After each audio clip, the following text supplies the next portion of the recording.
விவசாயிகளுக்கு நிபந்தனையின்றி பயிர்க்கடன் வழங்க வேண்டும் என திருவாரூர் மாவட்ட விவசாயிகள் தமிழக அரசுக்கு கோரிக்கை வைத்துள்ளனர். இதுகுறித்து விவசாயிகள் கூறிய கருத்துக்களை தற்போது காணலாம்.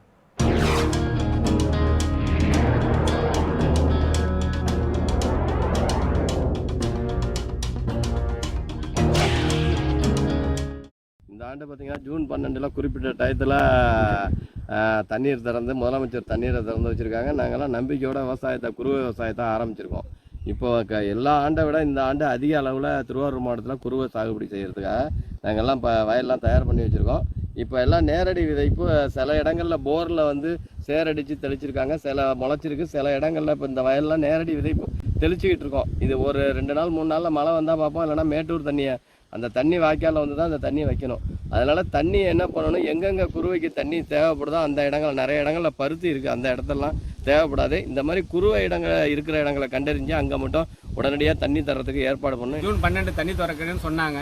அதனால் நாங்கள் முன்கூட்டியே மழையும் பெஞ்சிக்கிட்டு இருந்துச்சு, இந்த போரை வச்சு நாங்கள் விவசாயத்தை தொடங்கிட்டோம். இன்றைக்கி எல்லாம் 1 மாதம் பயிராக இருக்குது. நாங்கள் களைக்கொல்லி அடித்து இப்போ உரம்லாம் கொடுத்துக்கிட்டு இருக்கோம். ஆனால் இது பயிரை கிளப்ப முடியல. தண்ணி சால்ட்டுனால எங்கேயோ ஒரு பகுதி பாதிக்குது. ரொம்ப சிரமமாக இருக்குது. இந்த தண்ணி ஆற்றுல வருது, 200 தான் கொடுத்துருக்காங்க, அது ஆற்றோட போகுது, அந்த தண்ணி பத்தாது.